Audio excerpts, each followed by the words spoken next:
Da, da, da, da, da. Hello, everybody. Don't mind my voice sounding pathetic. It's fine. No, I haven't been feeling 100% today, so I'm gonna try my best to sound okay while doing this. And really, all I can do is my best. And I gotta load the game up. It'll be okay. I also gotta move my microphone because it's currently actually a little bit further away from me than it usually is. I also gotta make sure I don't unplug my headphones again like I did yesterday, like a dumb. Seventh expansion.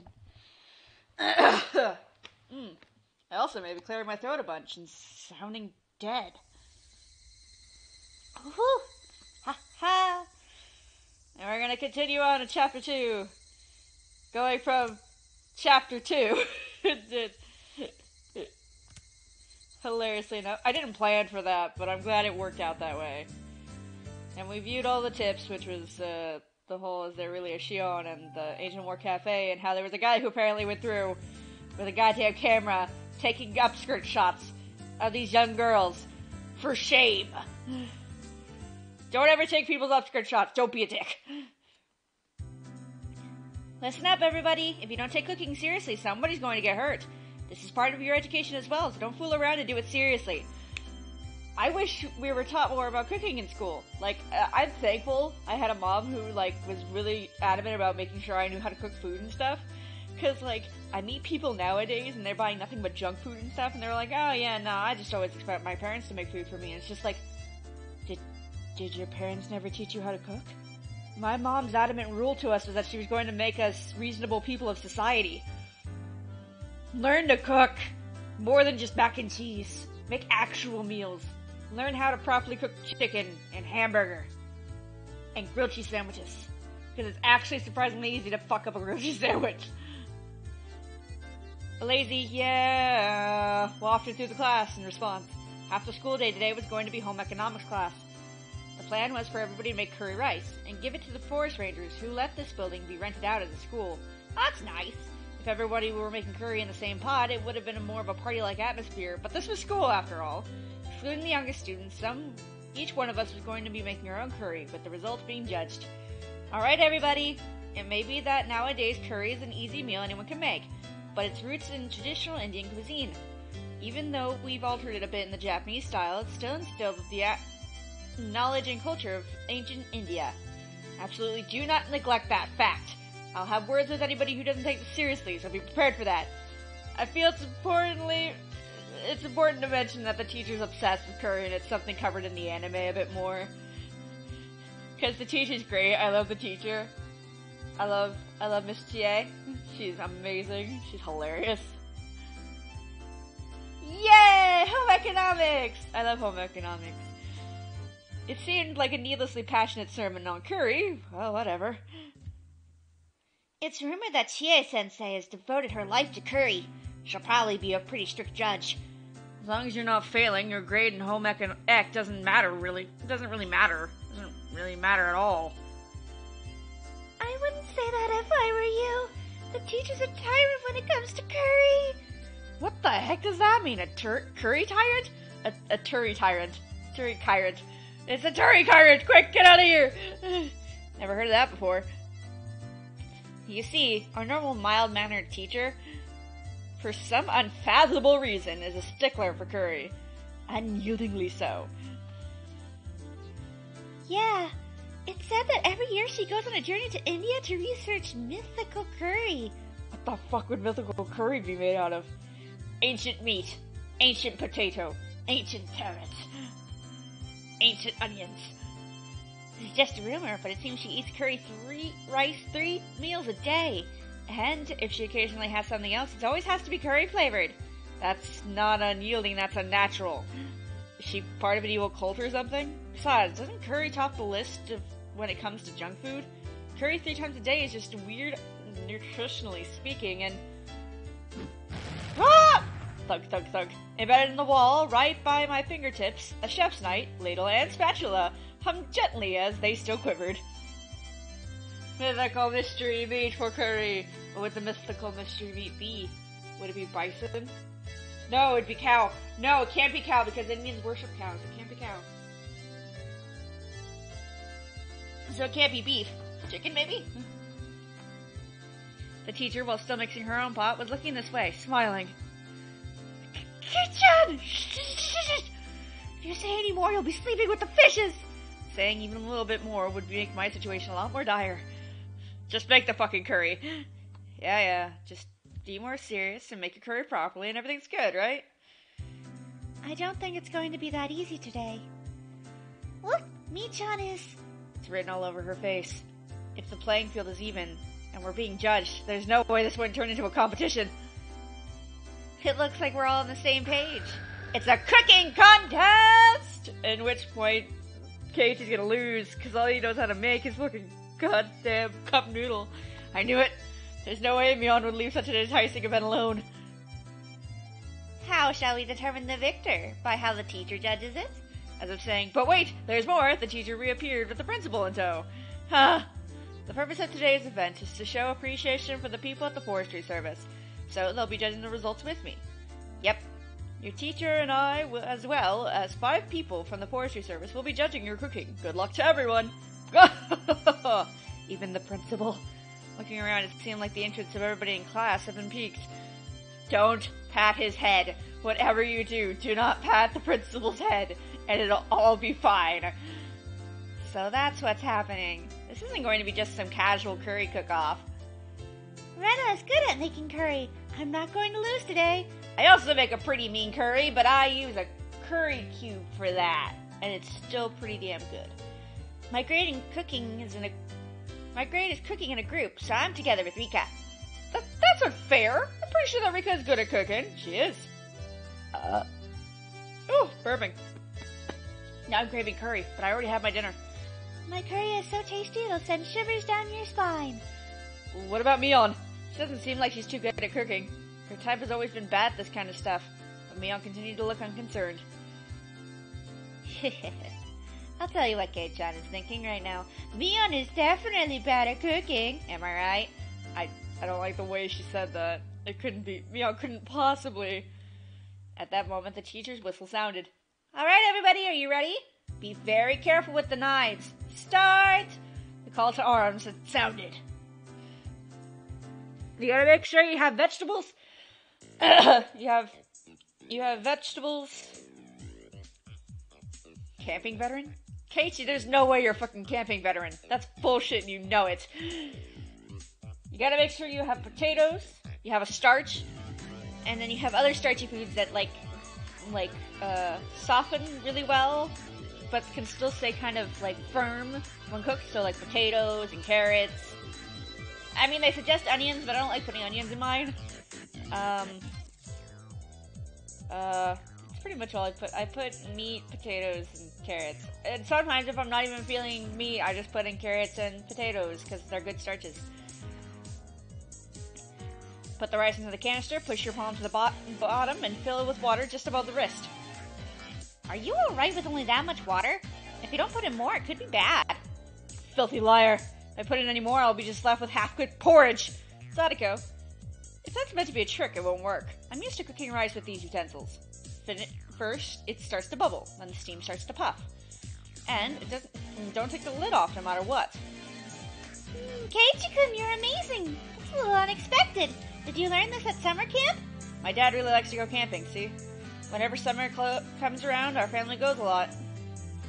So, this means everyone's good at cooking the rice. In other words, the critical part of this challenge will be the curry. Curry is Rika's specialty. We'll cream you all. You lost me at Rika's. Why don't you help with the cooking too? Maybe Satoko-chan is helping the most by doing nothing at all. Let's justify the means, I just have to win! That's a pretty malicious comment from Rena. And Satoko took hook, line, and sinker. Rena could only apologize between fits of laughter while Satoko chased her around. Well now, should we move on to the curry? For now, the battle truly begins. After rinsing out the carrots, potatoes, and other standard vegetables, I grasped the knife. What will today's curry taste like? As Rena hemmed along, her very well-practiced hands wielded her knife. The rhythmic sound of the knife hitting the cutting board Harken to kind images of days long past. Simply put, it was perfect. The picture of the goddamn fucking Pacha meme, just like, he'll sing. It was so common practice, I seriously don't stand a chance. I wonder if leeks would taste good in curry. I like leeks. Leeks are pretty good. They're really good when you fry them too. I like leeks. Look over at Sadako and Rika-chan. Sadako was in charge of washing the vegetables, while Rika-chan was in charge of peeling them. That's what I heard being discussed, but Rika-chan's knife skills are something else as well. She was happily rotating the potato and peeling it quite quickly. On top of that, the peels span the entire potato. What was that called again? Katsuramuku? Muki? I've heard that peeling a vegetable in one loop around like that is a highly regarded technique. Yeah, I don't know how people can do that with a paring knife around an apple. I'm at a loss on that one, because it's just like, I'm too scared I'll cut my thumb. Or my other fingers. I need all of my fingers. She picked the peel up from the sink and carved a pair of eyes into it with her knife. It's a snake! Roar! Saying that she placed the long peeled potato skin on the top head of a boy from her group. She wasn't even breaking a sweat. When it comes to Rika-chan and cooking, I couldn't even hold a candle to her. But roar? Do snakes make that sound? No, they don't. Rika, you're silly. Alright then, how's Mio doing? She's definitely just fumbling along. There's no way she can peel potatoes so effortlessly like that. Absolutely no way. This can't be! You gotta be kidding me! This is a trick, she's using special effects! Where's the wire? She's definitely using a wire! Here, take a look-see. As if she had already won, Mion proudly showed me the elongated potato skin. You didn't know, Keiichi? Mi was taught how to cook by her grandma. Not just cooking. From sewing to flower arrangement to playing the koto. From marksmanship to radio operation, even helicopter piloting is but one of the myriad of things she can do. Strangely enough, the latter items are more realistic. The first few things on that list, that seemed like a lie. She's actually really good at cooking. It's just such a hassle that she never does it, though. Damn it! I'm also really good at cooking, especially Chinese food. Keiichi? Boiling something and then pouring it into a bowl doesn't count as cooking. Shot down before I could even say it. Oh, too bad for you. Today, Keiichi-san shall be assuredly languishing in defeat all alone. Clank. Tough words for somebody who can't even cook by herself.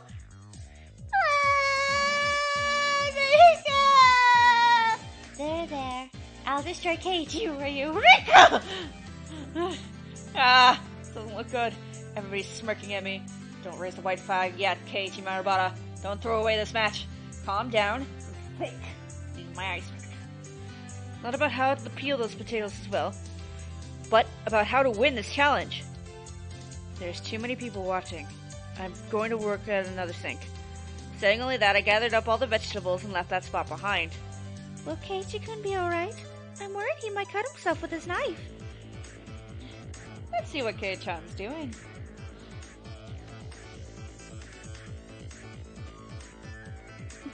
No matter how hard I try peeling these, if I slip up at this speed, I'll lop my fingers right off. Then, there's only one thing left to do. Tomita-kun! Oh, Komura-kun! Oh, you guys were in the group before, huh? There's the two underclassmen that had become my sworn brothers ever since that event at the toy store last Sunday. They'd been paired with two girls for their group. Yep, both the girls are pretty good at cooking, so both of us can just mess around and we'll be okay. Both of them pointed at the girls. They're not as good as Rena, but they were both good enough to have handling a knife. I'll get straight to the point. At this rate, I'm going to lose this contest. Give me the vegetables your group has peeled already. Maibara-san, that's pretty much theft. But depending on what's in it for us... In other words, it depends on the terms of negotiation. Quite bold of you guys. Well, that's to be expected. Then let's do this. If I win, I'll let you eat the curry that Sadako and Rika-chan's group makes. How about that? I don't know about that. Both of them were hesitant after such a weighty proposal. Just one more little push seems in order. Well then, let's make them an offer they can't refuse. I pulled them both close by the shoulders and made my offer in a hushed tone. Of course, that includes the part that Sadako and Rika-chan have already eaten some of. I'll even throw in the spoons. splooge, and a red mist spouted vigorously from the noses of the two underclassmen. Kate-chan's also pretty good at this. Those are some nice potatoes. Having brilliantly cleared the vegetable peeling challenge, I returned to my comrades in triumph. Whoa, amazing! Kate-chan's peeling is really good. That's not quite right. What Kate-chan has spared isn't the potato, but its fangs. Yeah, I'm super serious about this. I'll crush you all.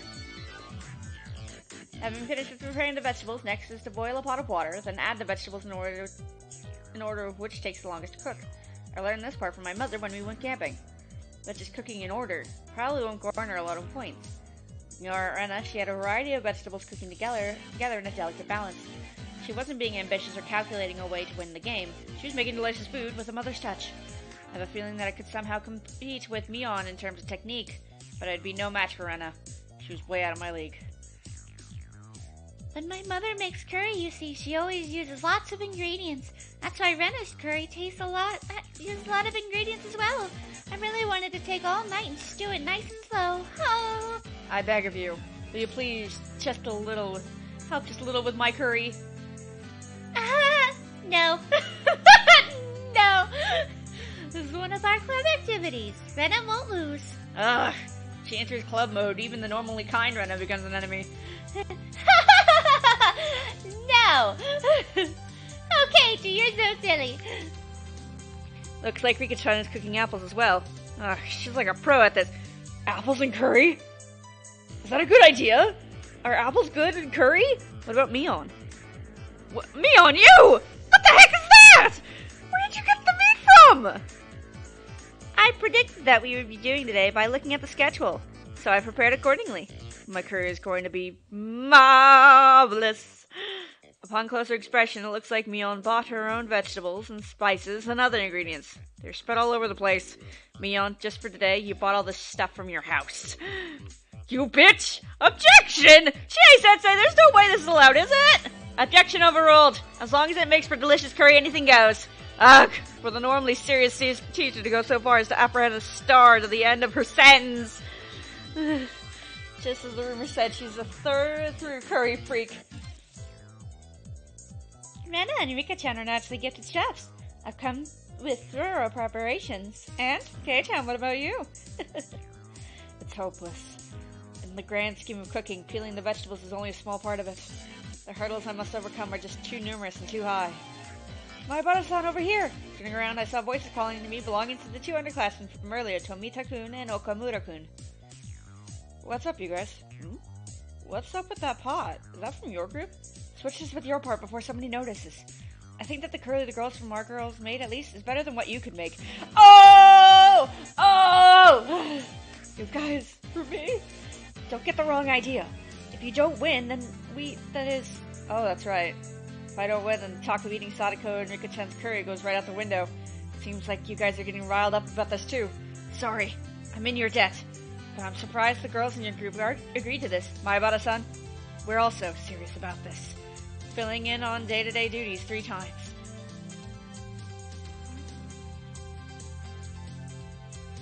Filling in on day duties 3 times. These guys, to assure me victory, have paid the price. That gaze filled with burning conviction from my underclassmen. Yeah, I'm not fighting this alone. I'm fighting this with everyone! Leave it to me. Save some room, boys. I'll definitely let you eat your fill. We shall be eagerly awaiting your victory! Keiji, that's mean. It was a gas stove, so controlling the heat is easy. All that's left is to let it stew a bit. The delicious smell of curry began wafting upwards. The gift potted to me by my 2 underclassmen certainly drew some double takes. Rena even looked surprised when she came to take a look, so it must be pretty good. Kei-chan, you're pretty good. It looks like this will be a good match, right to the bitter end. Rena wants to eat Keiichi-kun's curry. Rena's curry and Mion's curry too. Everybody is a worthy opponent. I've done my very best, but I'm not sure of the outcome. Kate-san, Rika's calling you. Go see what she wants. What? Rika-chan's calling me? What could it be? Well, whatever. No! Don't fall for it! It's a trap! While I'm at it, I can gather some intelligence on the enemy. No, it's a trap! Rika-chan was doodling on the ground in front of the pot, because all that was left is to let it stew. Even Even then, it was good to know that she doesn't want to leave the stove unattended. Hey, Rika-chan, how's yours doing? It's Mr. Curry. Huh? Rika-chan was doodling something strange and introduced it as Mr. Curry. Mr. Curry is amazing. He shoots beams from his eyes. Pew, pew. Apparently, Mr. Curry shoots beams from his eyes. Drawing a beam with a stick, she etched a line towards her feet. Does that mean I've been shot with a laser? Whoa! Barrier! Beam reflect! I took another stick in my hand and reflected the beam, striking Mr. Curry. Mr. Curry can shoot missiles from his stomach. Pshoo! Whoa! Vibrato super electromagnetic barrier and retaliator blade! Mr. Curry absorbs the beam energy and fires his impulse wave cannon. Rika-chan and I scratched on the ground, thoroughly engrossed in our doodle war. Wait a moment. Hey, Rika-chan. You called me here for a reason, right? Yes, I called you, but I've already fulfilled my purpose. You bitch! At that moment, a chill ran up my spine. Already fulfilled her purpose? My curry! They got me! Heading back to my pot, standing there just as I feared was Satoko. No question about it, a drop kicked the back of her head. Ah! What do you think you're doing? You know better than to do that to a lady's head! Who cares about that? Satoko, did you mix something into my How impertinent. I haven't fallen that far, despite what you may think. I'm a fair person, you know. Saboteur! Then what's this incomprehensible line of ladles and plates? Leaving them all in these unstable positions, if they fall over, what will you do? At that moment, a gentle breeze blew by, knocking the ladle that stood up on its end. The ladle, like a domino, falling over, knocking over the cooking utensils in a row. Whap, whap, whap, whap, whap. Clank, clank. Thunk, thunk. This is art. Kind of thing, but domino world record challenges were quite the rage on television a while back. Kei-chan! The frying pan! I didn't even have time to react. The chain reaction knocked over a cutting board, then a frying pan. Next after that was my pot. No! Saboteur! The frying pan struck my pot full force, tipping it over. The contents crudely spilled out, and now my masterpiece was sampled by the schoolyard. I stared, dumbfounded. Such a beautiful and elaborate mousetrap that for a moment I lost touch with reality. Oh my, this is a catastrophe! I didn't do anything, you hear me? Satoko, I'm gonna kill you! At that very last moment I had let my guard down. I ignored the culinary incompetent Satoko for far too long. Even if she couldn't cook, Satoko still had this mood of fighting back. Just then, Rena, who had been sampling her own pot, let out a scream. Rena's curry is salty! Salty! Was Rena also sabotaged? And what about Mion? My rice is salty! I've been had! With all the obstacles in my way that have been taken care of before the fight even begins! All the effort wasted. So sad, so sad. Satoko! Rika! You bastards! So very, very sad. Rika-chan and Satoko rubbed my dumbfounded head to their heart's content. We've been had! These bitches! Pushing the desks together, it's time for the meals to be judged. Delicious odor of curry spread throughout the courtyard. The members of the forestry service, to whom we owed gratitude for their daily work, were guided to their seats. The principal gave a bit of a ceremony introduction. Next, the teacher expressed her desire for them to judge the curry contest. The men from the forestry service seemed to like that kind of thing, and gave their enthusiastic approval. Well then, is everybody finished? We'll now have all the judges sample your cooking. Everyone in the class brought up their painstakingly made curry and arranged them on the desk. The only club members who managed a decent result were Rika-chan's group. Knowing full well it was a failure, Rena plated her curry for the judges. She already knew she was going to get a low score. Poor Rena. But at least she was still able to serve hers. Both Mion and Mai's curry were completely obliterated, and we couldn't even line them up on the table. The judges started from the curry made by the lowest grades. They had a lively discussion, praising the food. Finally, it was our curry's turn. Next up is Ryuko-kun's curry. Yes, this looks quite appetizing. The principal cheerfully shoved a spoonful of Rena's salty curry into his mouth. Of course, the expression immediately changed. Oh my, what happened, Ryugu-san? It seemed so delicious when you were cooking it. Chie-sensei must have had some expectations, judging from her disappointment. Oh, I'm sorry. I might have added a bag of salt by accident. The rest of the judges grimaced after they each had a bite. I feel sorry for them. Failure is but a seasoning for success. I'm looking forward to next time. Do your best. Saying that, the principal devoured the rest of the oversalted curry in one go. Truly a man amongst men. Never trust Mr. Curry! Rena was down and out. Her offensive capabilities were something else, but she was defeated due to her own weak defense. Well then, please savor our curry next. I see that Furude-san's group put a lot of effort into their curry. Let's see here. It's simple, but very nicely done. There's also the incident with Rena's salted curry right before this, so the judge's assessment was extraordinarily high. Not only just extraordinary, but perhaps today's forerunner? Judges began a heated debate. One of those judges let out a sigh as he removed a chunk of carrot with his spoon. Yeah, this kid's curry isn't really half bad, but I don't like carrots, you see. Personally, I think that carrots are a staple of curry, but I guess to each their own. However, seeing that, Rika-chan read the nameplate on the chest of his coveralls and began to speak. That's no good, Koji. You have to eat your carrots. What is she saying? And all of a sudden, everybody turned to Rika-chan with a stunned look. But what Rika-chan just did was super effective. The carrot-hating judge began stuffing his face with curry while tears streamed down his face. Koji, there's seconds if you want them. Mommy! While crying like he had continued to shove curry into his mouth. That's right, Rika-chan's curry was by no means simple. No, the curry had the taste of a mother's cooking! With the carrot-hating judge out of the picture, Rika-chan's assessment was unanimous. You bitch! Oh! Nobody could stand up to Rika's curry. Sadako let out a shrill laugh as she declared victory, but at that moment... Don't be fooled, my esteemed judges! Don't be deceived by thinking that this meager slop, this taste only a mother could provide, what you people actually want to eat, was this kind of curry, wasn't it? Oh! All of a sudden, in its perfect glory, Mion's curry! Not only the judges, but the teacher, and the class, but of course myself, could only gasp in admiration. Hamburg steak with a delicate glazed sauce and a fresh salad. It's a set. I wouldn't be stretching it to say that this was a full-course meal. It's perfectly made. Amazing! Amazing! Mii-chan, you're amazing! Mii-chan, you're amazing! Sadako was also shocked. Even Rika-chan couldn't hide her surprise, seeing the victor was decided before even eating a taste. Of course, the Hamburg was hand-kneaded. The salad was also home-style dressing, but of professional quality. And the curry, not even a micron of grit. This is sublime. Truly a taste to savor, Sonozaki-san. This curry is no doubt a living testimony of 6,000 years of Indian knowledge and beautiful harmony with Japanese cuisine. I'm elated! This deserves full marks! I'm giving it 100 points! Aw, you're welcome. I'm just trying to set an example as class representative. Mion bowed politely, and then winked at us with a smirk on her face. You bitch! You had a backup! I admit defeat. There's no way this is happening! I'm certain I sabotaged that pot of rice! That's right. Sadako had dumped salt into Mion's rice cooker, which should have ruined it.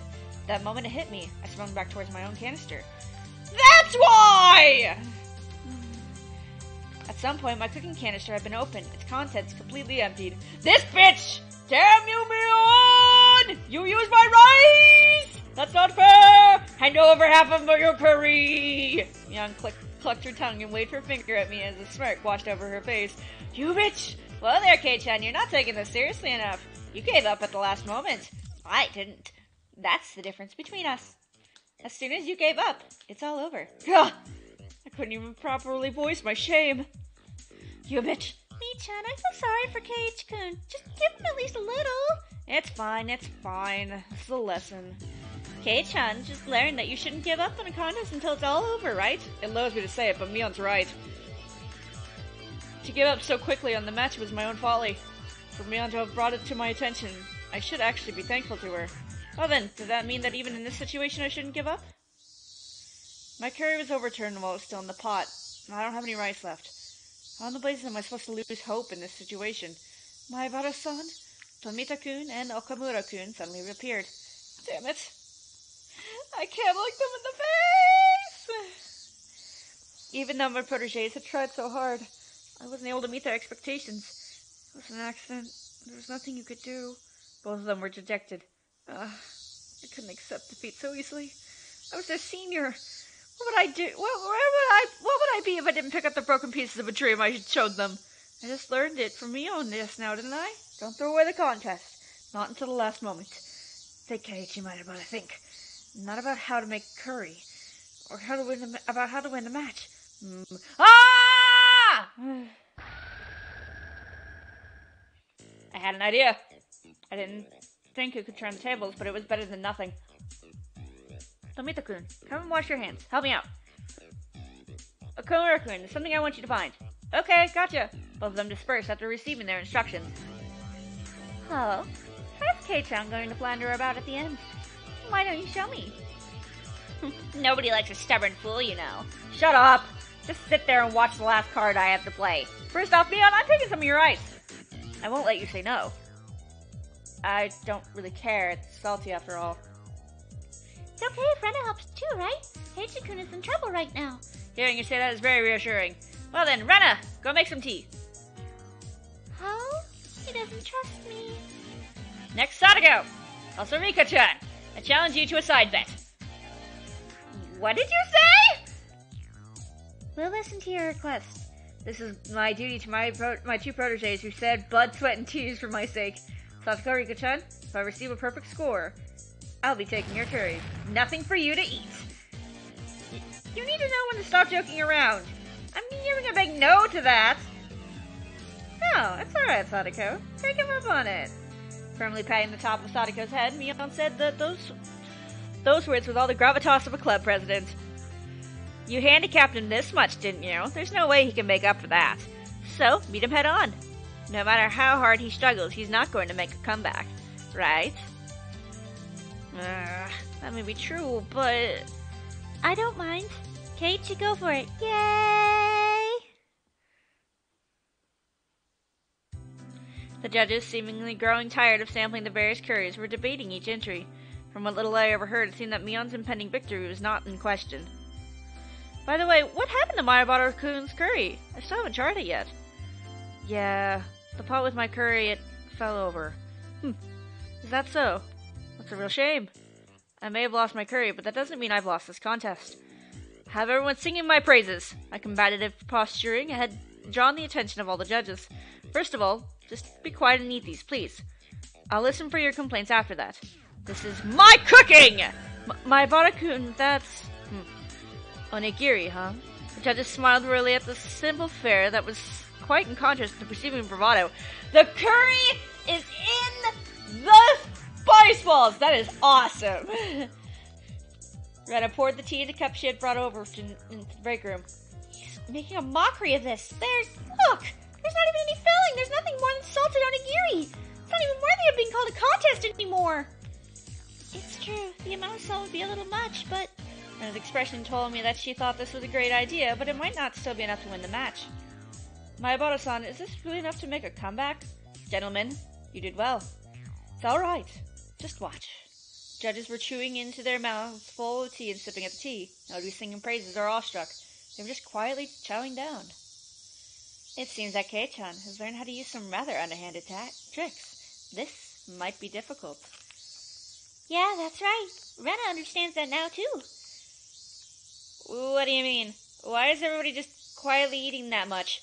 You see, Satoko-chan, that's because the judges are actually tired of eating curry. Because they were judges, they had to sample each and every offering. And because they were from small children, because they were made to show their appreciation, they couldn't eat just a little bit of each. Sometimes a man values the amount more than the taste. At those times, rather than the rich, mind-blowing flavor, they craved simplicity. They couldn't say it out loud, but this was the tastiest thing they had today. I confirmed that by looking at their eyes as the judges smiled wearily. I'll praise your efforts, but today's contest was about curry. I'm not sure we can give a score to this. The teacher and the principal had folded their arms while they pondered the situation. My underling, seeing that, saw a small glimmer of hope fade away and grew dejected. Ugh, is this little surprise just not enough? Don't give up, Kei-chan, Mion whispered quietly. That's right. If I didn't push here. No. I'll have you give it a score. If you think that the curry and onigiri are really that different, you're sorely mistaken. Huh? Mayabara-kun, what are you saying? How are they the same? The principal stopped the teacher. It looked like he was giving me one final chance. The judges, having eaten their fill, quietly waited for my statement. In its homeland, Avinia, curry is eaten with a type of bread called naan, isn't it? Therefore, you could say that this cuisine is called curry rice. We call curry rice is something that we have adopted and modified. Just as the teacher said at the beginning, it's a fusion of Indian and Japanese cuisine. I know that what you're trying to say, Mayabara-kun, but what does this have to do with onigiri? It's actually very simple. Both curry and onigiri are things made to let you enjoy eating rice. Rice was introduced to Japan from ancient China. Our agricultural forebears watered the fields, fighting the elements, disease, and pests to grow and raise our rice-centric culture. Yes, the Japanese people have formulated a plethora of dishes, but there's nothing more than attempts to find ways to enjoy eating rice. In other words, curry and onigiri are both results of rice culture! It was scattered at first, and slowly grew into a steady roar. It was the thunderous applause that praised me. Enough with the nonsense already! What said this? The teachers are only judging curry, you know? This is out of the question! It obviously deserves 0 points. Miss Keiichi-kun did his best. Could you please acknowledge that? Today's class was supposed to be about curry. What should we do? Mion, stifling her laughter, stepped forward. There's a story about how, when a Michelin 3-star chef from France came to Japan, the people from the hotel he was staying at had a whole bunch of ingredients from France imported, but the chef didn't even give them a second glance. I wonder why that was. They were ingredients from his homeland. The chef went to the local fish market and made a dish from the fresh fish caught in Japan. The culture of food isn't bound by predetermined rules. It's culture. If you come to Japan, you'll meld with Japanese culture and make something new. That's how curry and onigiri are the same. But Mion, she was providing firing support. I had to be grateful. The judges were somehow moved by this complicated yet baseless trivia. A stern look washed over the teacher's face as she refolded her arms. Mayabara-kun, your pot of curry is flipped over, wasn't it? Even though I said at the beginning to be careful. I'm sorry. But, as Mayabara-kun and Sonosaki-san said, there are no boundaries in cuisine. If it is something that can amaze people, then there's not something that should be discriminated against just because of the form. Then, for spilling your pot, minus 20 points. But just for today, for not giving up and doing your best, plus 20 points. I give you 100 points. Mayabara-san, we did it! My underclassmen leapt at me. A perfect score. We did it! The curry was spilt, and our rice was taken. But we made a comeback. In the end, Rika-chan's curry also received full marks. So everybody but Rena had a perfect score. Since this contest was outside the scope of regular club activities, there wasn't any particular penalty game. Rena breathed a sigh of relief. Now then, as promised, Satoko, Rika-chan, I'll be taking your curry.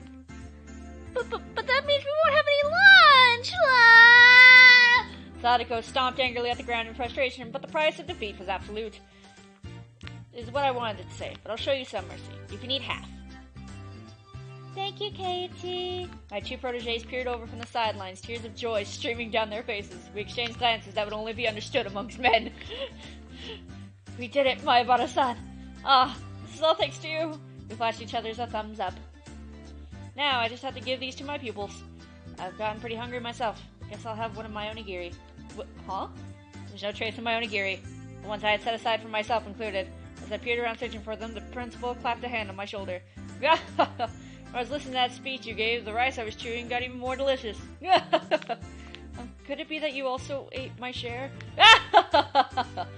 The principal simply laughed without answering. Seriously? My eyes half burned with tears and my stomach rumbled. I was called over by the teacher. Mayabara-kun, because of the circumstances I had to give you a perfect score, but you understand, right? Huh? Understand what? There was an odd glint in the teacher's eyes. Oh no. If I had to describe it, it was curry-colored. Like a pot of stewed curry, her eyes whirled around in a spiral. A chill washed over me. Oh no! Chie-sensei! Please no! The teacher clutched me by the shoulders and drew me close until her noses were almost touchy. Curry is the most respected and sacred of dishes. I will absolutely not allow it to be put in the same category as onigiri, you hear me? Curry was created in ancient India, one of the 4 great river valley civilizations, and was raved about during the reign of King Asko in Capsulosa for the birth of the Skyla in the International Food Expo, Michelin 22...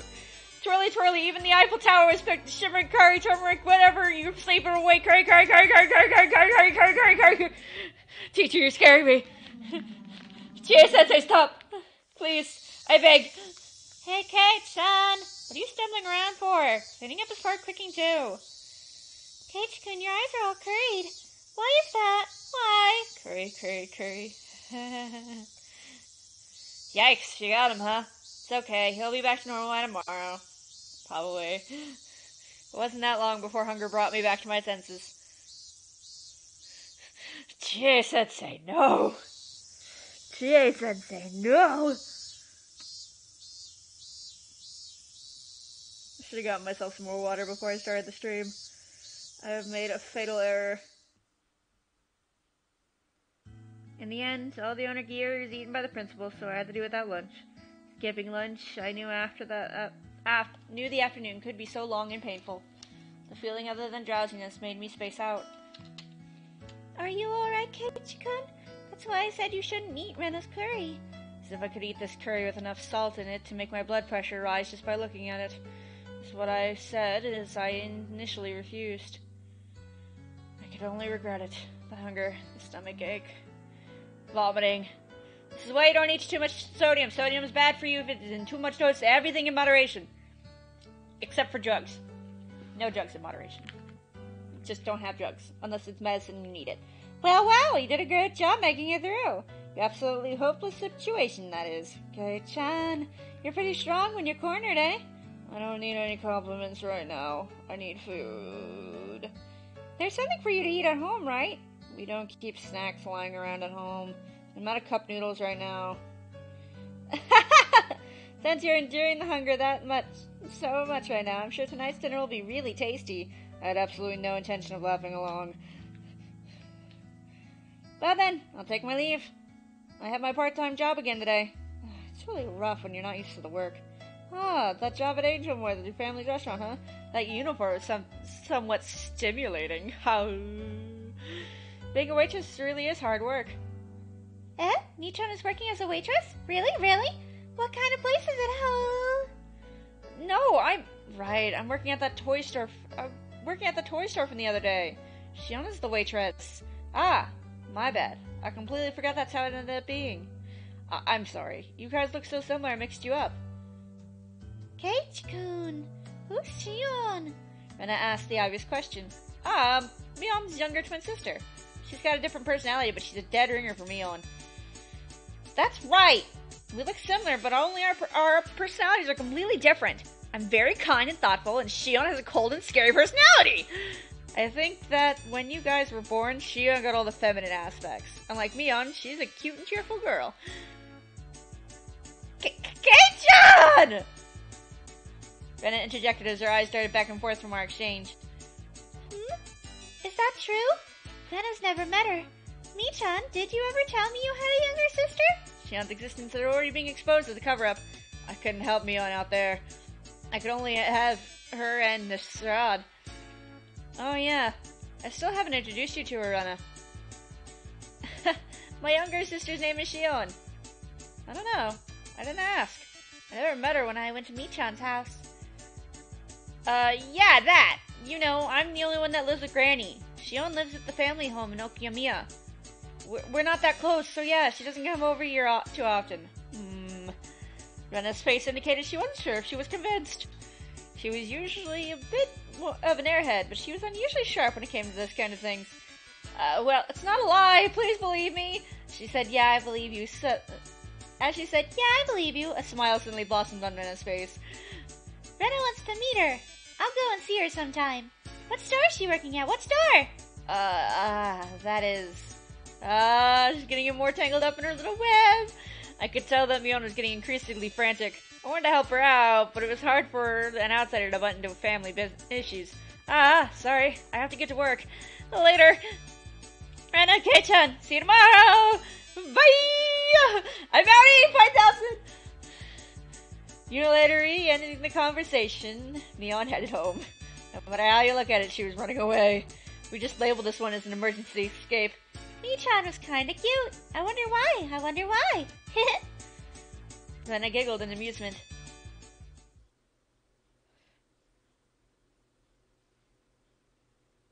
Then we go home. Poof. I wonder when dinner is. Would lying down be the best way to conserve energy? I sprawled in the entryway without even taking off my shoes. What? As I was losing the last vestiges of my consciousness, the doorbell rang. Seemed I had a guest. Who the fuck? Come on in. It's open. I directed my listless voice at the door. Good afternoon. Kate-chan, what are you doing? Soon my guess was Mion, or rather Shion. She was shocked when she saw me sprawled out in the doorway. Is that Shion? Wait, why? I thought that Shion's existence was an illusion that was limited to when Mion was at the restaurant. That's why I never considered that Shion would appear here. I heard from my sister. Because of club activities today, you weren't able to eat lunch, right? Yeah, it was a lot of trouble. Sadako spilled my pot, and you stole my rice. But I'm Shion. She grew red and began to mope. That's right, she was the younger twin right now. Sorry. What's up? Did you bring something for me to eat? Oh my! It's somehow disappointing that you hit the nail right in the head, but here! With a disappointed smile, Shion held out a small bento box that she had hidden behind her back. Huh? You really brought something to eat? Thanks. There was still some of the ground beef left over from what my sister brought to school. I knew it'd be right before dinner, but I wondered if you wanted it. Am I bothering you? Not even a bit. I'm really happy. Can I really eat this? Sneaking a look inside the box, to say that she's just put some of the leftovers inside would have been a lie. There was an elegant meal stuffed inside. Is it really okay? There's not like a ton of hot sauce mixed in there or anything, right? Jeez, I'm not my sister. I wouldn't do that kind of thing. If you don't like it, you don't have to force yourself. I'll just go home and eat it myself. Saying that, she pouted cutely and made a motion as if to snatch the box back. There were some times that make me doubt that she was the same person as Mion, and this was undoubtedly one of those moments. I don't mind at all. I just want to chow down on it with the thanks from the bottom of my heart. It's not something to be so thankful about that your nose has to run. Shion, who had thought that I might not take the bento, looked down happily. There's not much, but do you want to come in? I could probably make some tea or something. Sorry, maybe some other time. I'm on my way to work. Ah, that's right. She did say that before. Just rinse the box out with water and give it back to my sister tomorrow, please. Of course. It would only be the proper thing to do after being allowed to eat something that looks this delicious. Well then, I'll take my leave. One last thing. Shion grew red again as she looked down once more. During that contest with the curry, my sister took your rice without permission, right? My sister fools around too much, so sometimes she gets carried away. She wasn't doing it just to be mean. Hey. It's not like I mind that too much. There are no grudges when it comes to club activities, after all. In fact, I should be the one that's thankful to all the thrills and excitement. Could you tell that to Mion for me? Yes. I think my sister will be very happy to hear that. Well, then I have to go. Shion smiled brightly. After bowing deeply, she left, as she looked at her watch. She's not wearing a watch. I'm happy, but is this really okay? I looked at the bento box she left behind. A faint warmth spread through the palm of my hand. If it were Mion, I could see hot sauce, mustard, or maybe even a needle mix inside, but really I don't think she'd go as far as putting a needle in there. Yes, this isn't Ohagi. This isn't the goddamn Onikakushi arc. I opened the box once again and hesitantly chased a bit. Took a bite. And another. There was no funny business. There was no danger at all, for it was delicious. That's right. That was Shion, not Mion. So there shouldn't have been anything to worry about. You gotta close your door! I rushed back to my room, eating as I gave my thanks. It was so delicious that my stomach could cry. Shion. No, Mion.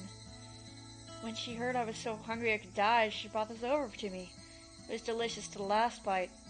By the way, nothing strange had been mixed in. I was a bit embarrassed of myself for being so skeptical.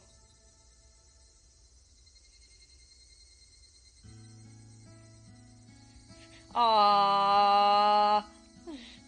Now if only he could be honest about his feelings, if they could both just be honest. Like, if only Mion would be like, hey, fucking stop treating me like I'm not a girl, fuck you. Oh, I got an achievement called Food for Thought. That's nice. Oh, ishii da yo. Hey, Mion, here. What is the Kei-chan? I thrust the bento box she had given me yesterday into her hands. It had the food you gave me in it. Thanks. It was great. Mion's face quickly flushed bright red. Hey now, you're the one pretending to be Shion when you gave it to me. You're gonna give it away if you're all red like that when you're being Mion. At this rate, she might trip and fall right into her own grave, so I decided to help her out. Listen, I was pretty hungry yesterday. Out of the blue, Shion came all the way to my house and gave me some food in a bento box. This is that box. Make sure you wash it out. Ah! Right! Shion's really considerate, huh? That was so transparent. Was Mion always this terrible at lying? Her expression was different than usual, but it looked strangely cute. So, what did you think? You two are like peas in a pod. You're twins, right? Obviously, you'd look the same. Not that. Mion looked kind of bewildered, like she was waiting for a specific answer. When she said impression, she didn't mean Shion, but the bento? Oh, of course. It was delicious. Really? I never lie about liking food. If I say something's good, then it's objectively good. You can feel free to give my recommendations to every single person you meet. Tell Shion it was seriously great, alright? Oh, okay. Tell Shion, right? I will. I think she'll be happy. We're going along with Shion having given it to me, not Mion, aren't we? Yet her laugh came from deep down and sounded really happy. I guess she really can laugh nicely enough that just looking at her makes me feel better too. A sarcastic remark made its way into my tongue, but I swallowed it back. As Mion went to put the bento box in her bag, she noticed a clattering noise. Kei-chan, there's something inside. Huh? Wow. Gah! She opened it!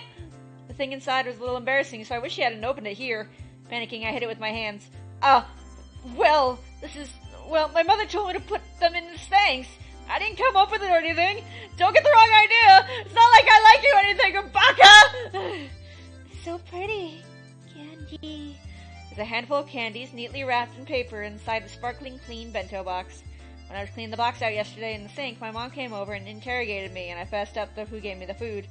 And she told me that something like this called for a display of gratitude. I didn't want to, because it was embarrassing, so I argued that it wouldn't be like me to do that. Well, that's what happened. I mean, so embarrassed I felt like fire might shoot out of my face.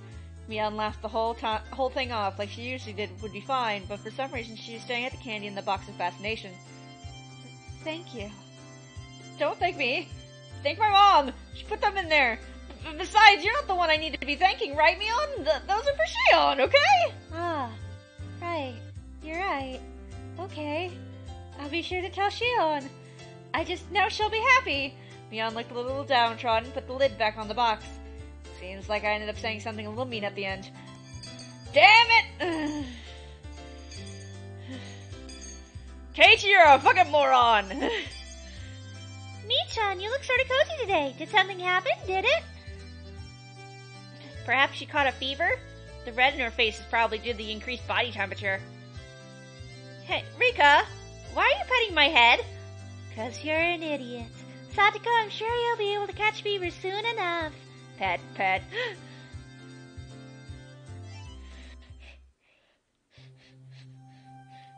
That was cute, but fucking Keiichi's a fucking moron! Keiichi, you dumbass!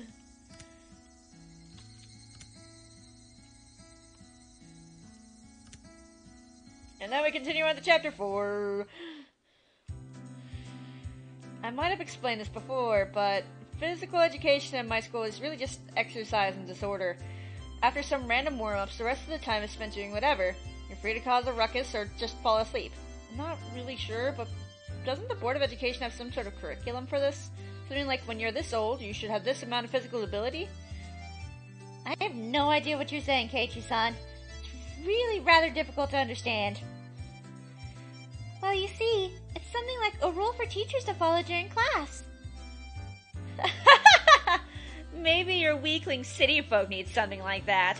But do you really think us country-raised kids would lag behind in physical ability? I mean, do consider the fact that fucking Rena has weirdly immense strength. We're better athletes than you would think, Keiichi. Come to think of it, they might be right. If we all lined up for a race, there was a good chance I'd be finished dead last if I didn't start off well. Let's just pray that when a brutal penalty game is at stake, the 100-meter dash isn't a club activity.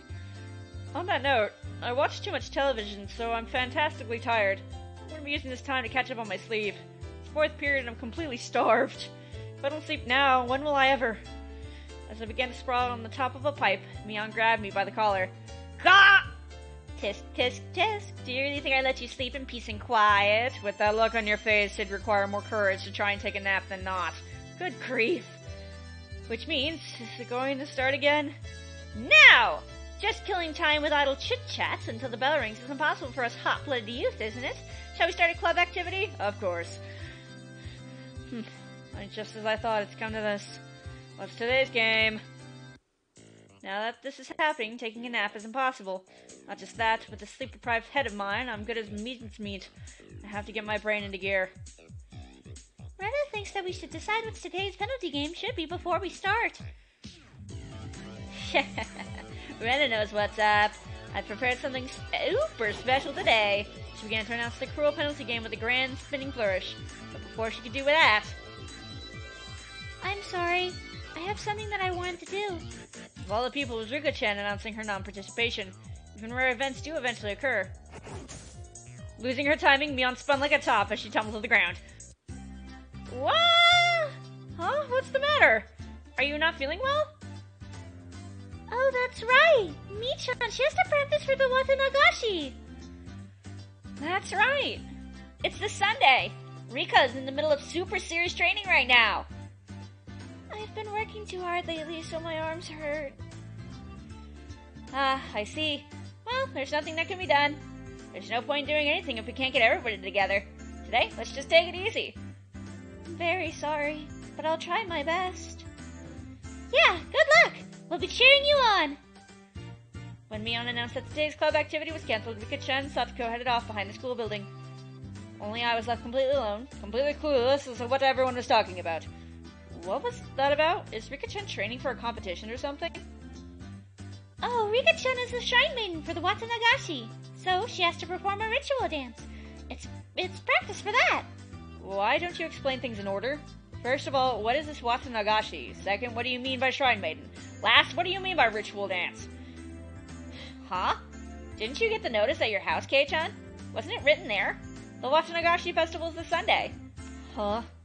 Trying to think of it, I had a feeling Mom did say something about that during dinner the other day. The Watanagashi is a festival that happens at the shrine on Sunday every June. It's very lively. I see. Well, Watanagashi sounds like a pretty strange name for it. Isn't it something like the Lantern Festival, where you have a memorial for the dead by floating things down the river? Oh, I figured you might guess. That's right, Kei-chan. The Watanagashi, or Cotton Drift Festival. As the name implies, we set cotton adrift down the river. The cotton you see is from futons or jackets, so it's something like a futon memorial. And they also pile futons up on the altar. I heard of people leaving offerings of things like needles or kitchen knives to their ancestors or to casualties of war, but an offering of futons is a first for me. What's the history behind that? Mion tilted her head pensively. I don't think there's a complicated backstory to it. The winters around here are pretty harsh, so things like warm futons and coats to ward off the cold are fairly important, I guess. Ah, I see. So in other words, it's something like giving thanks to the futons to take care of you during the winter, then. Then the Shrine Maiden holds a memorial service for them and sets them adrift. That's what the Watanagashi is? Mion and Rena indicated that I had the correct answer with a round of applause. And you see, that Shrine Maiden performing the memorial is Rika-chan! Oh? So Rika-chan is a Shrine Maiden. Now that you mention it, Rika-chan does have a mystical air about her. Right? Rika-chan is the Shrine Maiden outfit. Oh, so cute! That certainly does seem like it would suit her. Yeah, it would be cute. I finally get what you're saying. Rika-chan's training is for her performance as a Shrine Maiden, then. That would be it. The Shrine Maiden has to purify a number of futons as a part of the ceremony. It's practice for that. It's a lot of hard work. The Shrine Maiden has to carry a large ceremonial hoe as part of the rite, and it's really heavy for Rika-chan. I mean, she's really fucking tiny. She's a tiny child. Who is letting this tiny child walk around with this giant fucking magnificent hoe? Like, I suggest if you have the ability to, just look up Rika's Shrine Maiden outfit and see if it comes up with the one where she's actually holding the hoe. That hoe is fucking huge. It's got a giant bell on it. It's fucking like covered in gold. Well, Rika-chan is pretty small. Exactly how heavy is that hoe? It's pretty heavy. Enough that Rika-chan has been practicing with a mochi mallet. Wait a minute. That's way too heavy. Thinking about Rika-chan, that'd be tough even for me. To be totally honest, a part of me also wants to, like, figure out if I can actually wield a mochi mallet, because those things are, like, long and huge and tall and dangerous. Like, a problem for mochi pounding is that the person who has to turn the mochi around and, like, move it and stuff often gets their fingers pounded in. It's dangerous. It's a sacred ceremonial hoe. If she dropped it by accident, it'd be big trouble. Well, it's a once-a-year kind of deal. All we can do is cheer from the sidelines. It'll be okay. She pulled it off last year. Really? Then the least I can do is cheer her on. Even something like that would help, right? I was rather curious about exactly how she practiced. Mion laughed as she shook her head. Leave her alone. If you go, Rika-chan will get all cute and won't be able to practice. I didn't quite understand what Mion was saying. You see, Rika-chan doesn't like showing people how hard she works, okay? So just leave her be. Even the always cool and aloof Rika-chan is sometimes when she sweats while giving it her all. Because she was always so well put together, she didn't want people to see an ungainly side of her. It's not like I couldn't understand that feeling. All I can do is pray for her success, huh? Do your best, Rika Furare! I'm cheering for you! Well then.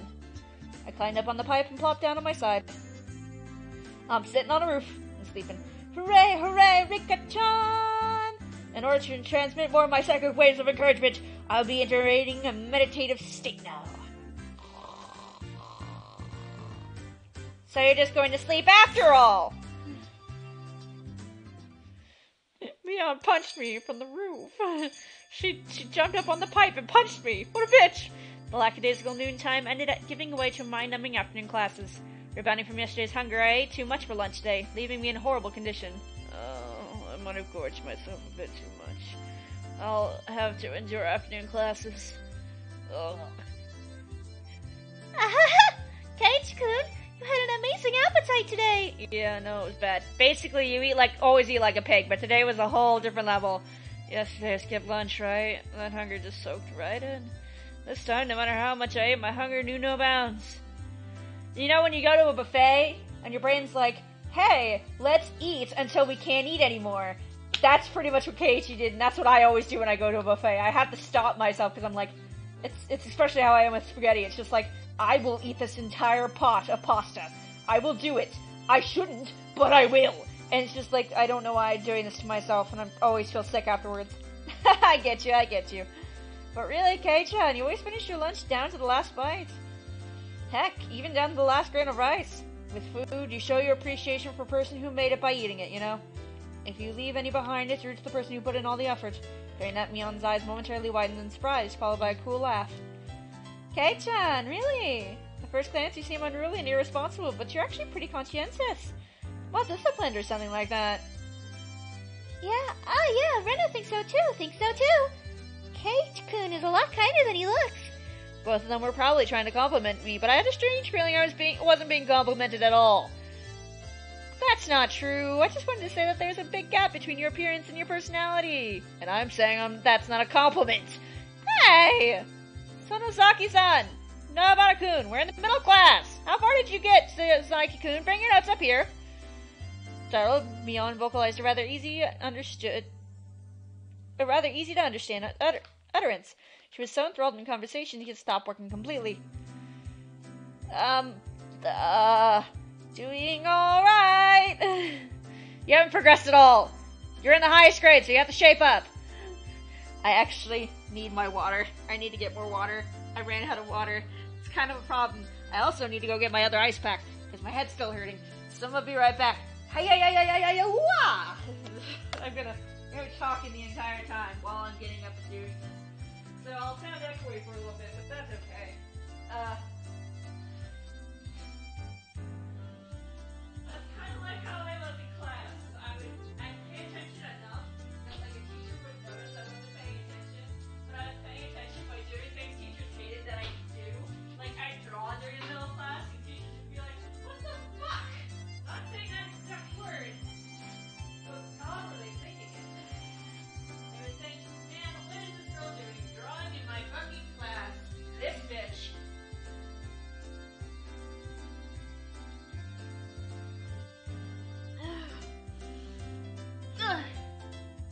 No water, only cotton drifting. But the cotton drifting has to go on the water. It's required, don't you know? That's the whole point of being drifting. That's what it means to cotton drift, is to put it on the water. The water. Silly voice. That Mion, it looks like she's getting lectured. Poor bastard.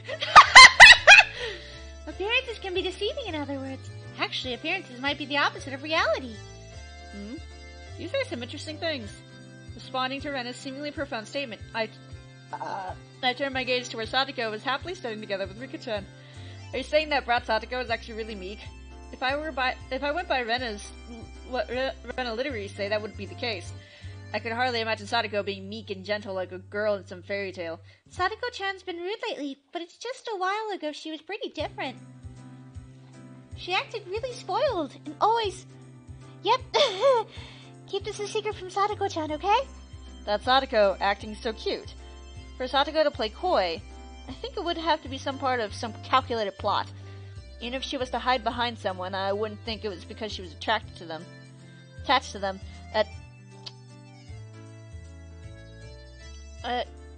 I'm pretty sure that's not how you spell attached. Pretty sure that's a misspelling. You're doing good, manga girl, but you need to step up your game a little bit. You fucked up. But since it came up, I tried to imagine a gentle and choristous Satoko. Hey, Satoko.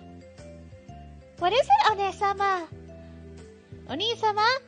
Satoko smiled cutely and walked towards me. By the way, for every 3 steps forward Satoko took, for some reason I took 3 steps away. Oni-sama, why are you walking away? Sorry, Satoko. For you to approach me with an affectionate smile on your face, I just had to think of it as some sort of trap. That's so mean. Oni-sama, you're a meanie. Sorry. I didn't intend to be so mean. The weeping Satoko came closer to me. I'm a sucker for tears. Click. Clank. Huh? A bear trap? My leg was being clamped down by jawed metal teeth. You fell for it! Now for the next part! Satoko raised her right arm triumphantly, and traps began to trigger one after another. Suddenly the wall sprang forward, throwing me 3 blocks away. And there I saw a giant metal ball covered in spikes hurtling towards me! On top of that, in the direction of the ball would knock me into a giant guillotine! Nope. Can't see it. I'm not really sure, but Keiichi-kun, you're not thinking of anything completely ludicrous right now, are you? Not really. Not at all. That's a lie. You got the kind of look on your face that says I'm going to be crushed by a giant spiked ball. How could my expression convey what I was thinking like that? Sorry, imagining a meek and gentle Satoko is impossible right now. I'll try again when I'm in better shape. Next, I looked over at Rika-chan, who was working diligently on some kanji drills. Unconscious Satoko, her default state was meek and gentle. If Rika-chan came at me saying, Oni-sama, I'd hug her tightly. I could get used to that. Keiichi-kun, you're drooling. Ah! Sorry. How about Rika-chan? Are you saying that her appearance is deceiving as well? Saying that out loud, I felt a tinge of doubt. Was Rika-chan really all sweet? Despite her appearance, she was really quite sly. Sweetly, how do you put it? Evading things deftly? I get the feeling Rika-chan's only just sweet. Her appearance is definitely deceiving. It's not only just sweet, her appearance is definitely deceiving. I couldn't put exactly what I was imagining into words, but Rena managed to say what I wanted to. She turned to me to an impish look in her eyes, like she was saying, you shouldn't say something like that. When Rika-chan grows up, I'm sure she'll become an incredibly devilish beauty, with men wrapped around her little finger. Don't you think that would be cool? Rena said, oh fuck, that was Rena. Shit! I gave her my mother's voice! Rena said that lightheartedly, but I, as a man, couldn't laugh at that. The scary part about that was it felt like it could be true. Noticing my gaze, Rika-chan turned towards me and let loose an angelic smile. Both Rena and I, feeling like it was directed towards us personally, had our hearts skip a beat. Oh, so cute! So cute! Rena, your nose is bleeding. Rena's definitely a disaster buy. She is absolutely a disaster buy.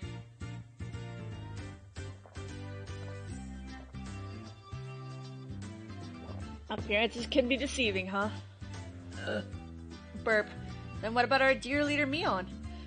I stared at her as she tried to weasel her way out of her scolding by the teacher.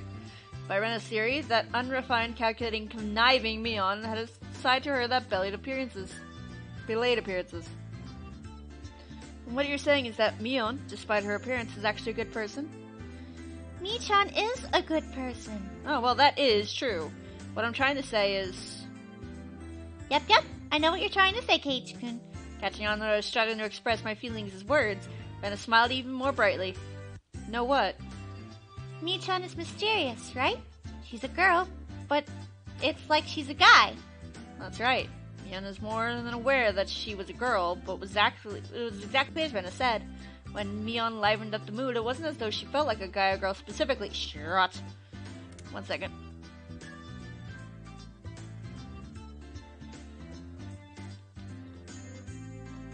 What if she felt like a guy or a girl specifically, but a friend of the same gender? There we go.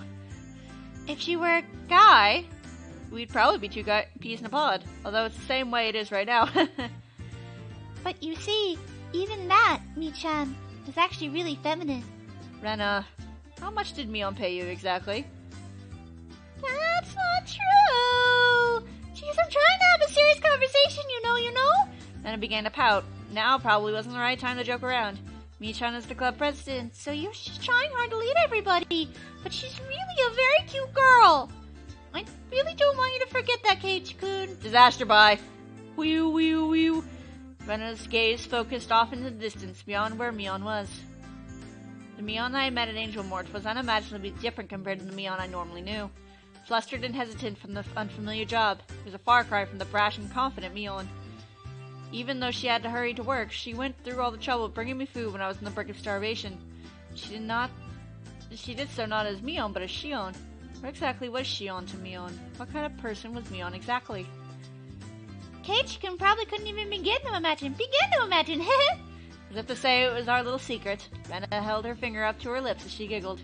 Mion, finally free from the teacher's preaching, returned to her seat, cradling her head in her embarrassment. This old man, you see, thinks that grade school is enough for everything you need to study for in life. Saying that, she plopped down into her seat violently. Mion was actually really feminine. Right. I wonder if I can meet Shion again. I want to talk to her again.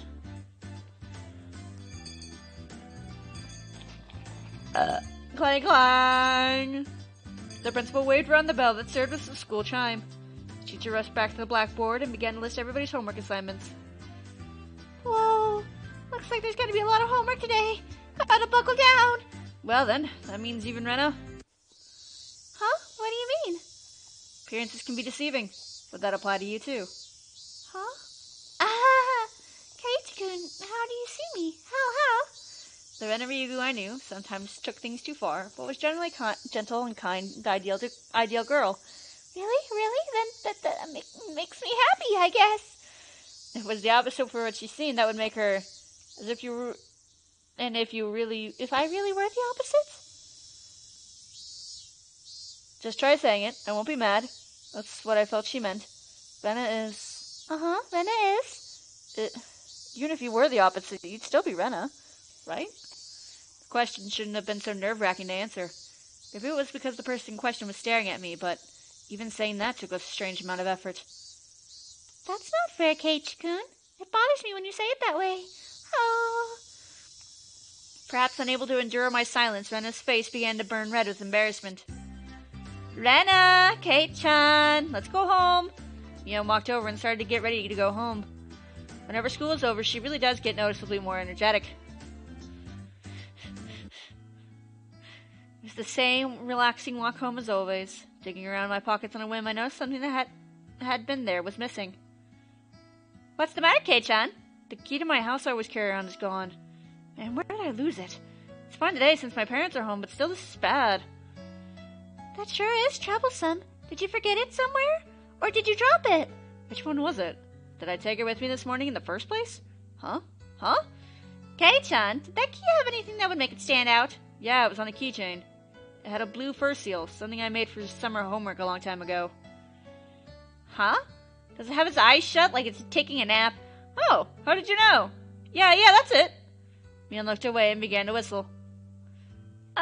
See, you went for dinner at Angel Mort a couple days ago, right? That night, the staff found a key, and there was a first eel keychain attached to it. As she said that, she suddenly grew flustered and added that Shion had told her about it. Huh? So I dropped it then. But aren't you glad they found it? I'm sure they're looking after it for you. That's right. Why don't you go? Shion looks the same as me, so you'll know her by sight. That was a rather unexpected development. Once again, I had no choice but to go to meet with Shion. But I also had to thank her for the bento from yesterday. Besides, taking some time and chatting with this other side of Mion might be interesting. Half-jokingly, I began to think of things like this. Right. Angel Mort, was it? I'll head over to Shion's restaurant and get my key back. While I'm at it, have a nice spot of tea might not be a bad idea. You sound like an English gentleman. That totally doesn't suit you, Kei-chan. Is this the restaurant? The one that Mi-chan's little sister is working at? Yeah? Why don't we go together, Rena? Sorry to disappoint you, but I have plans with my father today. Some other time. Rena seemed pretty disappointed about having to miss such a great opportunity. You said they're twins, but do they really look that much alike? Enough to mistake which is which? Yeah, they're totally the same. At least on the outside. Unlike Mion, she's well-mannered and really cute, though. In response to my teasing, Mion pouted and began to argue with me. I couldn't help but burst out laughing at Mion's little farce. After all, they weren't just identical, they were the same person.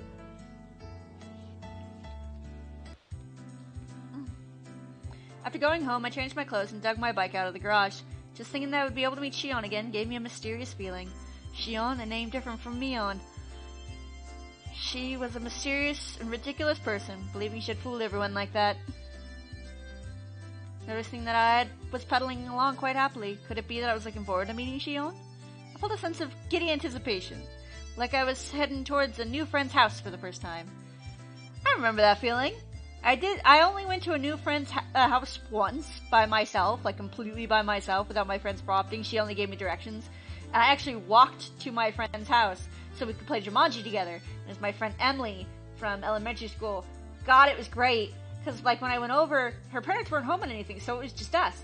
And I was like, can I come in? So it was like the first time I was ever like, I'm going to go visit my friend. Because all my friends in elementary school, except for Angelica, all lived really close to the school. And we all walked to school pretty much. So I'm familiar with this feeling of like, man, I'm going to go over to my friend's house. What Rena said about Mion actually was really feminine, sprang to mind once again. The guilt from spying on the other side of Mion, the self-conscious about being the only one that knew about that side, these feelings mixed together. That was Shion for you. Mion's little twin sister. Until she felt like coming out and admitting she was Mion, it was fine to just call her Shion, right? Mion might be trying to have some fun by acting out a different persona. I don't actually remember in this arc if they both appear at the same time, like if they're in the same room kind of thing. But I know that they are two separate people. As I reached the top of the steep hill, the horizon expanded out before me. I was almost at the station. Last time I wasn't embarrassed since I was here with my dad. This time I was alone. I'm so strangely self-conscious about it. Meet Shion, get my key back, that was all this task was supposed to be. If I dawdled around like this, maybe Shion would find me before she headed in for work. Hey, what are you doing, Keiichi Maibara? You just got here to get your key back, you know? It's not like you're some love-struck schoolboy here to hand over a love letter. The thoughts in my head were slowly turning into a jumbled mess. I came to the realization I was downright giddy. That's why, for just a bit, just a tiny little bit, I got a little carried away and did something really stupid. I kicked over a parked motorcycle that was blocking the sidewalk. It was in the way, sure, but there was absolutely no need for me to kick it. I definitely think I got too carried away. Thunk, clack, crash! As the three bikes toppled over one after another like dominoes, the loud noise they caused snapped me back to my senses. Oh, the hell you think you're doing? The owners of those three bikes were right there. They looked exactly like what you call thugs up to no good. They lifted their heads up in an imposing manner and yelled angrily in a way that I had never heard before. Three of them beeline towards me, worn down heels of their thin-soled shoes slapping noisily against the pavement. I could only stare listlessly as if I were watching some far-off event that didn't concern me at all. By the time I realized it, I had been grabbed by the collar and lifted up onto my tiptoes. Don't be playing dumb! You knocked him over, didn't you? Ha! The three of them were completely ignoring the rules of grammar, but the way they spoke was enough to make me tremble. Just like that, my composure drained away. My knees buckled and my throat grew dry enough to crack. I'm sorry, I Accident, my ass! You kicked it, didn't you, dumbass? I was completely at fault, and there was nothing I could say in my defense. As a result, I was pulled even higher. The hell, man? Your pants all scuffed! Yo, Brett, who put you up to this, eh? This is your goddamn fault. I gotta figure out an accent. They're talking with an Osaka accent, I'm guessing, which is why it's, with that whole sort of southern broken English thing. The three of them continued to yell at me. I had no idea what each of them were saying. Getting further enraged, I was only listening while dumbstruck. They grabbed an empty plastic crate from a nearby store and began to smash it repeatedly against the telephone pole. Cracks formed in the crate, plastic shards flying everywhere. They stand at full force into the shuttered storefront. Smash! The shutter let out a frighteningly loud sound. Still not satisfied, they flipped over a case of empty cans, scattering its contents all over the place. This was not normal. Something you'd see on television or in manga, but I never thought seeing a person to be this terrifying. I became painfully aware that the safety of civilization was only held up by such a frail concept of morals. My knees clattered noisily together. Static began to pepper my vision. This is what you would call absolute terror. There's nothing I could do to stop this frightening spectacle of violence. I could only pray for help. The fear I felt was just too much. Would someone help me? My gaze wandered around the surrounding area. I was surrounded by these three hoodlums. No way would there be a passerby brave enough to interfere. I'm gonna die! This is where I die! Maybe this is what you call reaping what you sow. If I were a passerby, there'd be no doubt I'd ignore what was going on. So this is what somewhat of a cosmic retribution. Fucking say something! I'll fucking stab you! No, they're Scottish. Anger yelling loud enough to rattle my eardrums spewed from the forth right in front of my face. My waning consciousness was forcibly dragged back to the forefront. The thug had cocked back his free hand and twisted his body when suddenly a metallic taste filtered through the back of my throat. A chill ran down my spine like a jolt of electricity. Seeing what was going to happen next, I squeezed my eyes shut as tightly as possible and gripped my teeth. I would have died! You're making quite the racket, you stupid pieces of trash! Get out of my sight! That voice was a short distance away. Still holding me by the collar, the three thugs spun around to look behind them. The fuck you say? Standing there was Mion.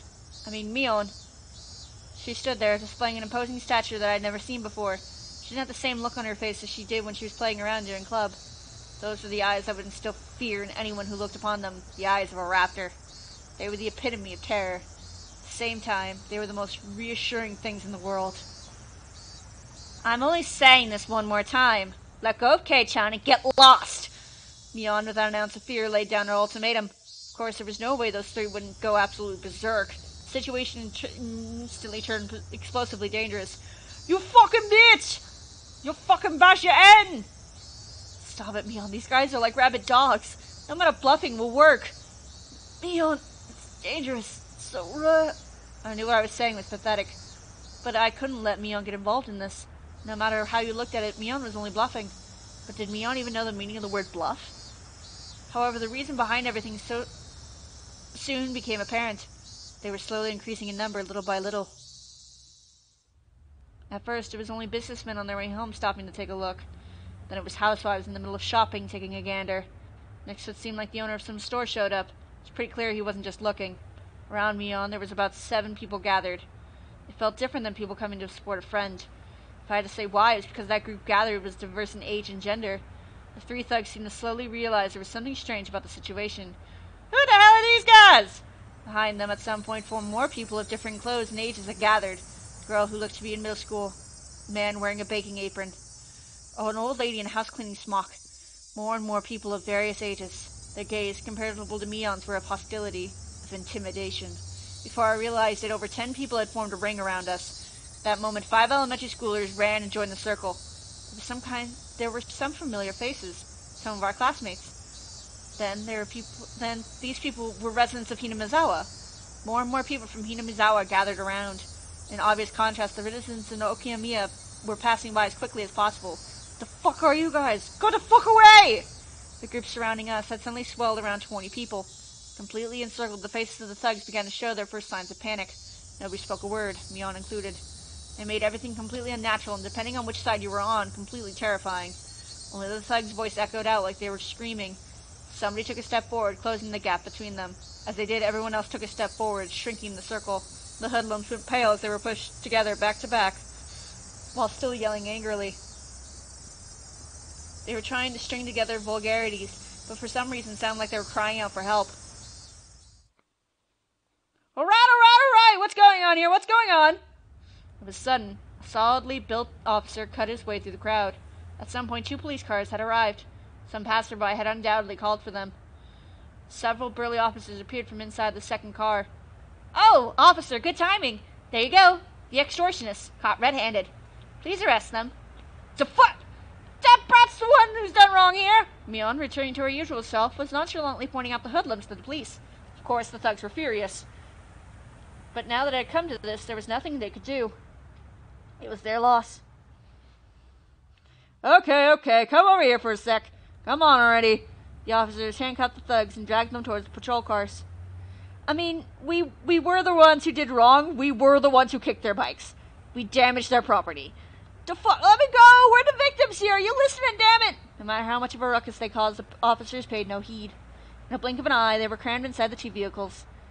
They could still be heard yelling while inside the police cars, but what they were saying was no longer intelligible. Oh, hi, Oshi! Are you alright? Are you injured? He was probably a detective. The man leading the police peered at my face. No, not really. Well, that's a bit of a silver lining then. Well then, have a good year. The portly man, after taking a quick look around, addressed the crowd. Thank you, citizens, for your timely report. Thanks for your efforts. We were able to keep the peace today. It's a wonderful thing. Thank you for your hard work, Detective Oshi. As a citizen, I thank you for your daily efforts. It is an honor for a detective from the 1st Division to come out all this way. The way Shion talked didn't have a very pleasant tone. It was a coincidence. I happened to hear the call over the radio on my way back from the prefecture office. I just made a little detour. Please keep up the good work. I pray for success in your future endeavors. Aw, shucks.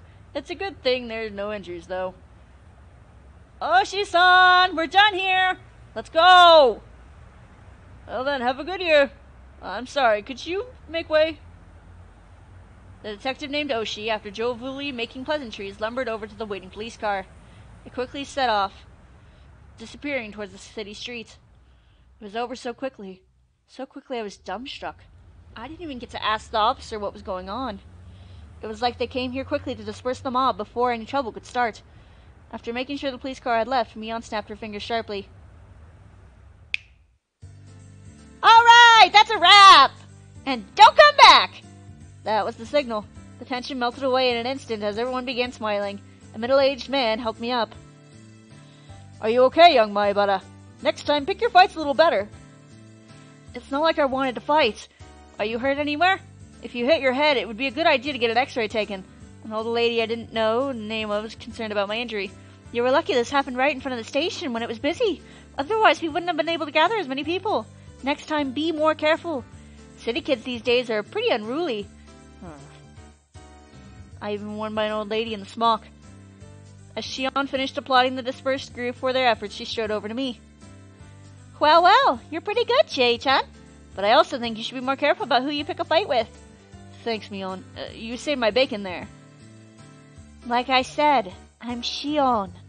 She made a troubled expression as she turned her gaze downward, blushing in embarrassment. I heard from my sister. That first seal keychain was yours, Kei-chan. Oh, yeah, that's right. I was just heading to the restaurant. And you ended up feeling so excited you got mixed up in something weird. Now it's my turn for my fish to go red. I didn't want to admit that she was spot on. Well, I was just unlucky, but you really saved me, Shion. You don't have to thank me. So if you see somebody else getting bullied, help them out, okay? We value that kind of thing very highly here. I was well versed in the sense of camaraderie. But the way I was rescued just now, something seemed a little bit off about that. I feel it's important to mention, in the manga for this scene, the passerbys actually kind of look somewhat demonic. And it's just that kind of sort of like, it's like they mentioned in the Onigafucha arc, where it would be a group of people, like a group of demons hunting down their prey together. While I was helped out, it was honestly almost a disturbing degree. You're coming into the restaurant, right? You must be tired, so why don't you relax for a bit? My treat. Seems she caught the glimmer of suspicion in my eyes. Without waiting for my answer, Shion began walking. Look at that girl. Look at her. I love her. She's demented and twisted and terrible. But God, I love Shion. Shion's great. Shion's my favorite. Just because I can understand her motivations a lot. After cooling off a bit inside the restaurant, little by little, I realized I was still on edge. There were spots here and there on my body that hurt, probably because I had been so stiff with nervousness. That's why they say don't brace for impact.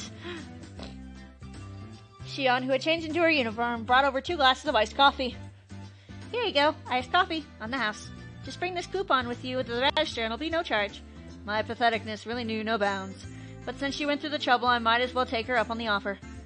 Even though it started out as such a lovely day, I had to get carried away and do that stupid shit. I had completely ruined it. But really, you really saved my hide there. I've really come to see you as reliable. Even I was scared. But Kei-chan was in trouble, so I had to be brave and do my best. While a little embarrassed by what she just said, Shion made a show of folding her arms boldly. Shion, really, thank you. I was thanking Shion, but I really wanted to thank Mion. Mion, really, thank you. Now, cheer up a little. If you feel indebted, then when you get the chance, you should help somebody in need. Like, for example, if I'm ever in trouble, please come and save me. Yeah, of course. It's a promise. You absolutely have to. Taking advantage of my words, it seems you seemed happy about my promise. So if I'm ever in trouble, Kei-chan will come and save me. I hope trouble comes soon. You finally smiled, she said as she smiled herself, poking me in the cheek. A downtrodden Kei-chan is as good as an imposter. Come on, smile, smile. It's ticklish! Stop! Just starts wiggling. Thanks to Shion's meddling, I finally cheered up a little. All the muscles in my body that had stiffened because of the incident finally began to relax a little. When you're in a better mood, why don't you get a little hungry? I'm kind of hungry, so I want to eat some pancakes or something. Do you want some too, Kei-chan? I wanted to show a little restraint, but restraint really wasn't my thing, so I replied without any.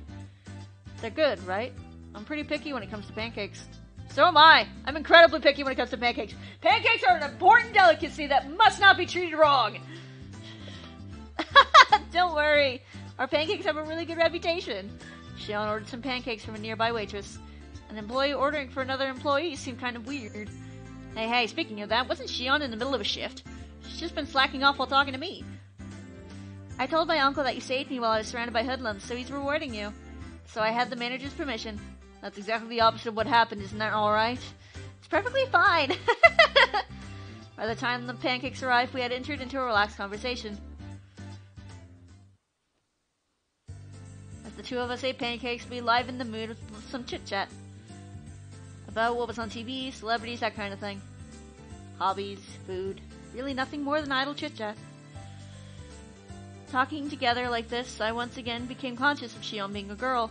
Hey, now that's funny talk, Keiichi Maebara. Shion and me are on the same person. Is there anything different between them? It's only whether or not Mion admitted she was Mion. But given that, how come our conversation was like this was different? Kei-chan, you don't think of my sister as a girl, do you? That's not true. If she were a guy, I'd punch the living daylights out of her. I think the reasons you guys get along so well is because you have that kind of platonic relationship. That's a pretty rare and invaluable thing to have, don't you think? I don't get what you're saying, but it really would be a waste to treat her like a girl. Hey, Kei-chan, that's sexist! Hearing the word sexist was cause for introspection.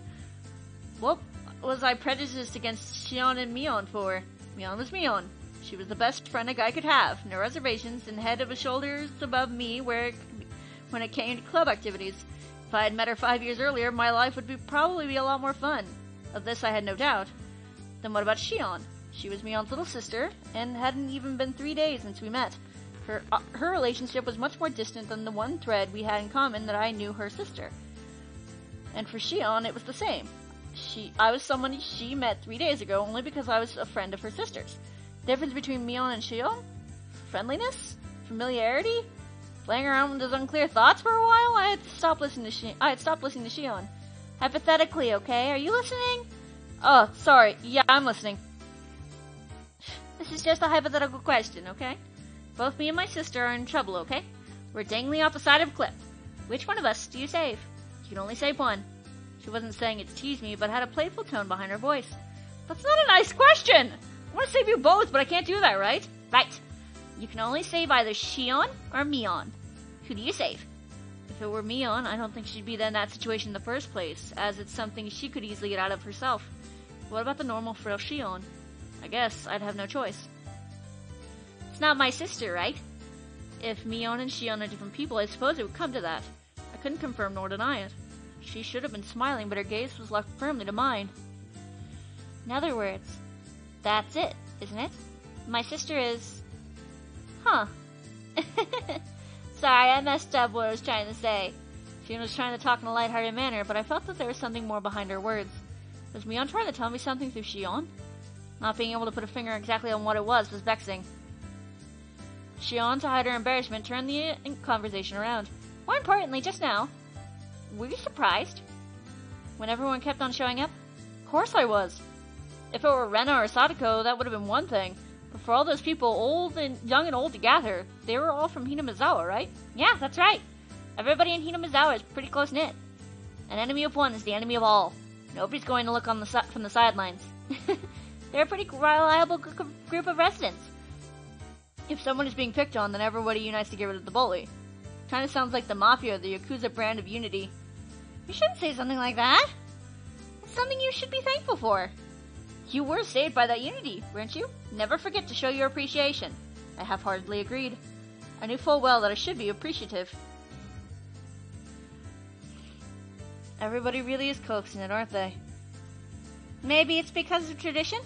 Hinamizawa has been in danger of becoming a ghost town on several occasions. There's been a history of villagers uniting together each time to fight for the village's continued existence. For example, Kei-chan, did you know about the Hinamizawa Dam project? Hinamizawa Dam project. Let's see, I feel like I've heard someone talk about it before. About 10 years ago, there was a sudden proposal to build a dam here, which would have submerged Hinamizawa underwater. Oh, that story. I think I heard my dad talk about it, but I'm pretty sure that plan was cancelled, right? We made them cancel it. Everybody banded together. So, that was a well-earned victory. Sounded pretty much like the story I heard. You know, minus the dismemberment.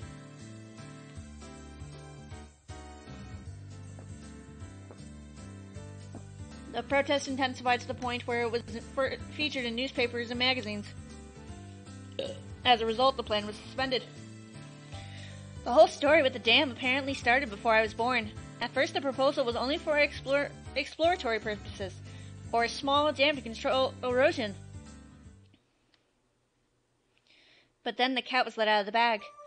If it were completed, it would have been the biggest dam in Japan. Not just Hinamizawa, but several villages upstream would have been submerged as well. The protests immediately began. Petitions to cancel or relocate the project were drafted, and somebody did the diet. They were even went so far as to go to the Ministry of Construction in Tokyo to hand over the direct appeal to the minister. You know what? I have to look up real quick what the diet is in Japan. Is it D-I-E-T kind of thing? Diet. Japanese government. I'm gonna look this up real quick. Ah! The Japanese parliament is called the Diet. Diet! It consists of the House of Representatives and the House of Councilors. The people of the Diet are elected by the Japanese people. Oh! It's kind of like the American House of Representatives, or the British House of Parliament, or the, Canadian House of... What is the Canadian House? What is it? Is it Parliament? Is it the House of Mooses? I'm sorry, hon. The previous landowner sued the government, stating that there was inconsistencies in the purchase agreement and the transaction should be nullified. Owners of yet acquired land split their properties, increasing the number of landowners in order to stifle the project. It was all very precious when the land acquisition was still about money. Eventually, they started relying on the eminent domain in the order to seize land. It started at that point. The riot police began to get violent. Riot police? You mean the police? Why would they act violent? They punched. They kicked. There was a time I was hit. Right around here, I think. My skin split open and a whole lot of blood spilled out. Saying that Shion indicated to her temple by poking it. What happened to the police? Filing a complaint against the riot police for police brutality would seem kind of strange for some reason. Naturally, they wouldn't pay heed to something like that. You wouldn't be able to establish proof on who exactly hit you, and they could just justify their actions by saying that you were interfering with police duties. That seems familiar! My nana went off like a firework. After that, it was amazing. Like a full-scale war! We weren't just going to sit by and idly file complaints. We went on the offensive.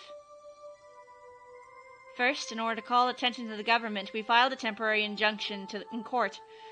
Then, in order to gain public support, we called in prominent scientists to state that Hinamizawa was a viable nature preserve. They pressured the prefecture and municipal assemblies, stating that the prefecture's governor ignored their constitutes when they approved the project, and demand their resignation. They completely and thoroughly denounced him. Naturally, in Hinamizawa, a ferocious conflict worthy of being called the Dam War began. In order to suppress the police brutality, they coordinated the network channels and exposed the violence of the riot squad members of to the public. On top of that, they put together a spectral expose themed around the government repressing the citizens, and aired it nationally. It worked wonders. Following that, the SWAT teams had their hands cuffed. Parliament of Canada! Good to know. It's not the House of Mooses. Day after day, the petitions and demonstrations continued. Propaganda was used to help garner support. The circle of support gradually expanded outwards from Hinamizawa. Either that bore fruit, or the government finally decided against it. It was announced that the dam project was indefinitely suspended just a few years later. We did everything we could. The entire village banded together and fought. At that time, we were desperate. But now that it's over, it's actually a pretty good memory. The villagers' feeling of solidarity and unity still haven't faded. Shion said that as she focused off into the distance. It felt like those eyes weren't filled with anguish, but rather a sense of pride. That kind of solidarity is pretty nice. You don't see it too often. Bridging the generational gap and unifying the region. I think so too. I think so too. The dam project was a trial. I think that just the fact that we were able to overcome it is huge. The fear I was feeling until now gradually began to fade. When people began to show up one after another when I was engaged by those thugs, I thought it was frightening. But now I feel from the bottom of my heart that I had been rude. The villagers preparing to defend their homeland to the death. The sense of solidarity that I fostered. It might seem imprudent to say this, but I was a little jealous. If I had been in Hinamizawa when the protests against the dam were going on, I might have been able to share in that sense of solidarity. Kei-chan, you weren't here at the time, so I don't think you can fully feel the solidarity in the village. But everybody shares it. Thoroughly. Even with somebody who just moved here, like you, Kei-chan. She couldn't have been more right. So many people got together to help me when I was just moved here. Even though they were strangers whose name I didn't even know. A hot feeling began welling up inside me. When I lived in the city, I didn't even know my own neighbors. I thought that was natural. But here, that was an absurd and pathetic thing. Even though I thought of them as strangers, all the other villagers viewed me as a comrade. Happiness and warmth. I was acutely aware of those feelings as they gradually welled up inside me. Sonozaki-san, the manager wants you to work the floor. A more senior waitress waved her hand and called out to Shion. Seemed like it was time for work. Okay, I'm coming. Sorry. Well, looks like I have to get to work now. That's fine. Thanks for hanging out with me. It was nice. Oh, are you going home? Yeah. My mom gets fussy if I'm not home by dinner time. Seemed that Shion wanted to say something, but she swallowed her words. Like we hadn't talked enough, that kind of feeling. Looking at that expression, I regretted saying something that had disappointed Mion like that. I was about to say that I could stay for a little bit longer when Shion got up from her seat. Here, if you use the coupon, it should cover the pancakes as well. Saying that, she showed me a coupon booklet. She tore out a few sheets and handed them to me. Convenient, isn't it? It's a perk I get on the top of my salary. It's okay. I can pay for the pancakes myself. Hey, hey! Hi, hi! Being so reserved doesn't fit you, Kei-chan. If I were my sister, I would have gladly let me pay for it. she said as she laughed, gently stopping me from opening my wallet. Being told with such an encouraging smile really resounded with me. Sonozaki-san! Sorry, could you take care of the register? Ah, yes, right away! Later. Today was fun. Saying that, Shion smiled one more time at me. Oh, Mion, thanks for today. I owe you one. If you really think that, then return the favor. I'm looking forward to it. After I said it, I realized I had mistakenly called her Mion. I wasn't sure if she realized it or not.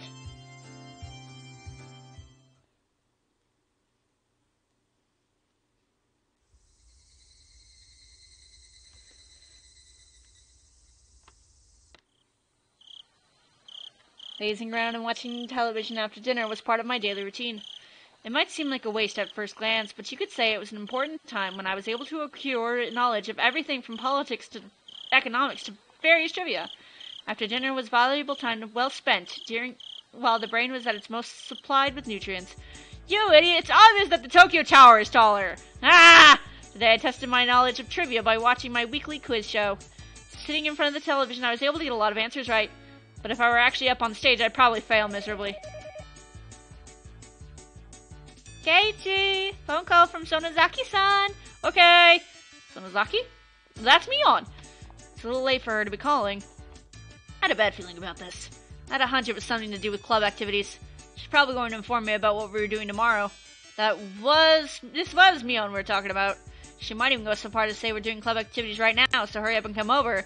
By the way, it's 8 p.m. Hello? No way, we're having a club battle right now. Huh? That's not it. I mean, it was Mion, but it's a very un-Mion-like way of talking. Huh? Could it be... Sorry, could it be you're not Mion, but Shion? That's right. Good evening. I'm sorry for calling so late. For Mion, it would have been an ill-fitting, polite way of talking. But since it was Shion, it was natural. Even though they were both the same person. With a dry smile, I enjoyed that mysterious feeling. Now it's fine. What's up? Kate-chan, do you like sweets? Like cakes or desserts? There's no way I hated them, but, you know... Shit. There's no way I hated them. I'm an unabashed glutton. Yeah, right. That's great. Actually, there's a new dessert contest this summer. Looks like they have a new dessert menu coming every season. So they're hiring taste testers for presentable desserts. Desserts at Angel Mortar have a good reputation. It's pretty difficult to get accepted as a taste tester. I'll get right to the point. Ta-da! You say ta-da, but I can't see over the phone. Still, could it be... That's right. I have a taste tester ticket right here. If you don't mind sweets, how about it? When you say how about it, you basically mean, with that ticket, I can eat all the new desserts I want. They say to beware of honey pots, but this is sweeter than any pot of honey. Oh, you can eat free desserts? No way. Oh, I would die. If you're okay with that, I'll register you as a taste tester. When you come to the restaurant tomorrow, just give the person in charge your name. Then everything will work out. When you say everything will work out, you mean all you can eat. For free. Yes, it's free. There's quite a bit, so I recommend you come hungry. It was such a delectable opportunity, it was almost scary. This was really Shion, right? This wasn't me posing as Shion in order to bait me into a trap, was it? What am I saying? They're the same person! Yeah. I know exactly what you're thinking, Kei-chan. You're thinking this is too good to be true, right? I mean, I would never... I heard from my sister, but you're really somebody who can't tell a lie. I'm not adverse to somebody like that. Shion laughed with a voice that sounded a lot like how Mion would laugh. It's not like I was intending on it, but it just so happens my shift ends early tomorrow. If it's not a bother, I thought maybe we could spend a little time together after I'm done. Your shift ends early tomorrow? Yeah. So while you take your time eating desserts, I'll finish up. Well, I didn't have any plans anyway. I don't mind hanging out with you for a bit. Oh, I had a burp. It's not like we have to go anywhere. I was thinking we could cool off in the evening while we take a walk. There's no reason for me to refuse. Out of courtesy, I might as well take her up on her offer. By the way, Kei-chan, you and I have been meeting up every day, haven't we? Now that you say it, I guess we have. Since you said okay, we have an excuse again to meet tomorrow. Huh? What was Mion saying? Kei-chan, your voice just cracked. What's the matter? There wasn't a video phone, but she could tell I was beet red. Well then, you should definitely come tomorrow. I'll take my leave here. Good night. Good night. Shion finished with what she was calling to say and ended the conversation without any chit-chat. When I returned to the living room after hanging up on the phone, the TV was already off and my mom was sleeping in the rocking chair. Not feeling like turning the TV back on, I went back upstairs and returned to my room. Keiichi's in love! I've only been receiving favors from Shion, haven't I? She brought me a bento, saved when I got involved with those thugs. She's supposed to be a different person so I could thank Mion at school. Come to think of it, she'd probably just say she'll pass it on to her sister. I have to thank Shion directly. Tomorrow I'll have to repay her somehow. Draw a picture for her! Wait, no, that's my way of repaying people. Make little apple bunnies! No, wait, that's Rena's thing. Make a cup of noodles for her! Maybe that wouldn't work. Mob mentality was the achievement I unlocked. That's disconcerting! Details of the delinquent 3. Just why arresting us? Bullshit. Let go of me! Kuma-chan, you can let go of their arms now. Here, please sit down. The 3 people rubbed their arms painfully. Kumatani-kun and the others had been squeezing them pretty tightly. Don't get me wrong. I haven't arrested you or anything. Kuma-chan, go get me something cool from the fridge, please. Would you like your barley with foam or without? They plunked down on the reception sofa, and despite not yelling anymore, they still had dangerous expressions. What I'd give to be young again. I'll drink even if you don't, you know. Excuse me for helping myself. Beer is best when you drink it on the job. As he downed the beer with glee, the 3 people exchanged glances and finally reached out for their cans. They hadn't stopped being cautious, it was more like they didn't see a reason to refuse. They each opened their cans and began to drink the contents. Where did you guys come from? You're not from around here. They looked at each other again, suspicious of whether they should tell him. Are you all college students? Friends on a trip? You're probably traveling on bikes or something. Sounds like fun. I wish I was having.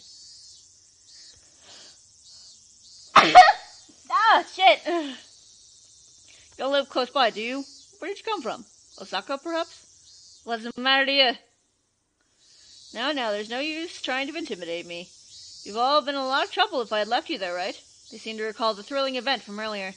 While they could understand getting surrounded by students or a gang, or something along those lines, they would have never been surrounded by locals, both young and old, both men and women, before. It was easy to imagine how scared they must have been. If you were from here, the people of Hinamizawa wouldn't have done anything to you, no matter what you had done wrong. They're all special. Not in the sense parents not wanting to get involved in their children's fights. If one person gets bullied, the village comes out in full force. It's not just an idle threat, you know. They couldn't argue against that. They themselves had been surrounded. They had seen it with their own eyes, there's no doubt about it. Around these parts, if the people of Hinamizawa give you a glare like that, you'll simply get demoned away and no one will hear from you again. You'll suddenly disappear without a trace. Do you all have families you wanted to get the police to search for you if you're missing? If not, then that's bad.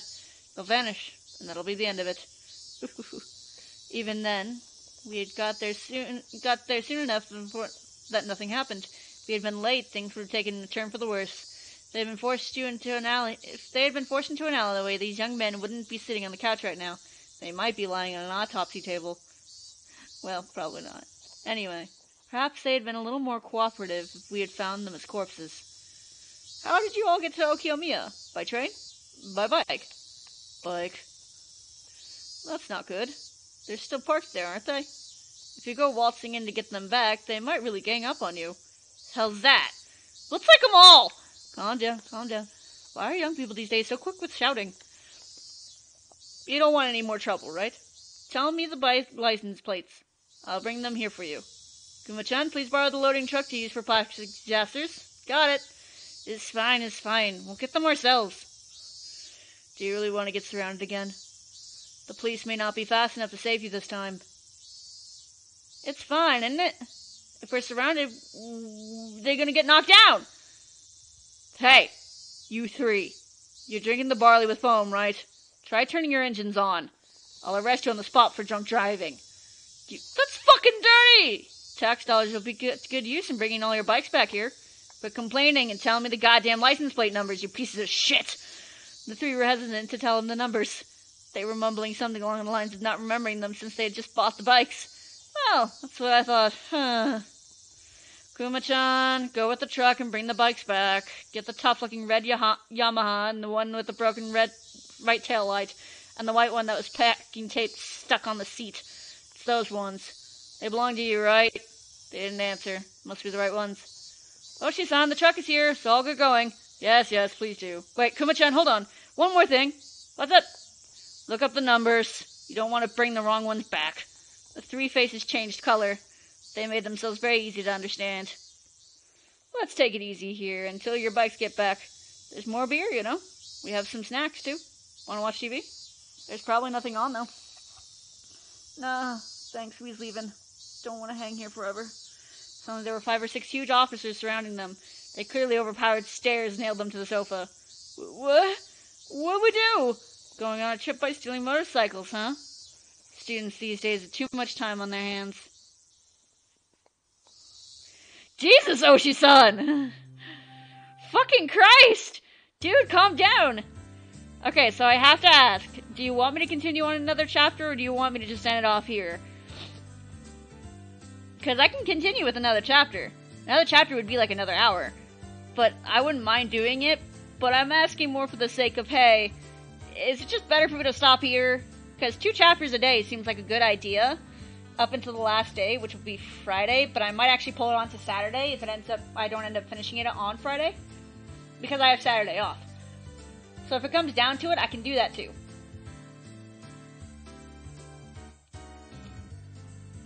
You know what? Yeah, I think I'll do that. Like 2 hours for each stream is probably a good stopping point. Just because then, that way, it's not too much to take in, and people who come and rewatch these can watch them, watch each hour, which usually has each chapter in it. So I think that's a good idea. I think I'm gonna stop here. Yeah, I was gonna say, I think I'll go for Saturday this week, unlike last week where I tried to cram it all into the 5 days. I think this time I'll go all the way for Saturday. So, you guys have a wonderful rest of your night. Thank you for joining me in this stream. And make sure you have pleasant dreams. Bye-bye!